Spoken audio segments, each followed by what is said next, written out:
Assalamu alaikum, barkanmu da warhaka. Rukunin mutane uku da suka cancanci samun garaɓasar rancen COVID-19. Shi dai wannan tsari CBN shi ne ya gabatar da shi ta hanyar amfani da wasu bankuna kamar Microfinance Bank da kuma Nasal Bank. Rukunin mutane uku su ne suka cancanta su nemi wannan tsari na CBN. Kamar yadda aka bayyana a kwanakin baya, CBN ya ƙirƙiro shirin ta hanyar TCF a matsayin wani ƙunshi da zai taimaka wajen rage raɗaɗin COVID-19 wanda 'yan Najeriya suka afka a ciki. CBN ya ware maƙudan kuɗaɗe kimanin naira biliyan 50. Ƙunshi na farko wanda bankin Microfinance ya raba wa 'yan Najeriya ga mutanen da suka cancanci su apply ko kuma su nemi wannan tsari na COVID-19. Saboda wasu daga cikin 'yan Najeriya suna cikin duhu na ko sun cancanta ko ba su cancanta ba.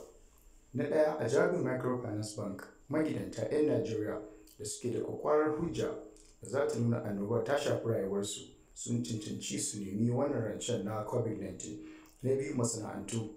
Hakanan masana'antun Najeriya suna da damar neman rancen amma sai suna da shaida da aka amince da ita a hukumance da za su nuna cewa annobar ta shafi ayyukan masana'antunsu.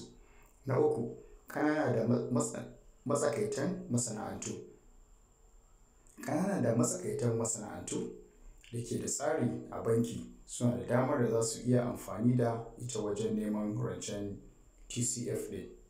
Kamar yadda bankin Microfinance ya bayyana, 'yan Najeriya, duk wani ɗan Najeriya ka iya amfana da kimanin naira miliyan 25 daga farkon ƙunshin.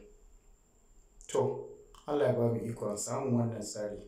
Idan ka cancanta, sai ka nemi wannan tsari ka shiga ka yi apply ko za ka amfana.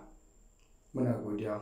Muna so ku danna mana subscribe idan ba ku subscribe wannan channel ɗin ba a baya. Idan kuma ku subscribe, muna so ku yi mana like ku share.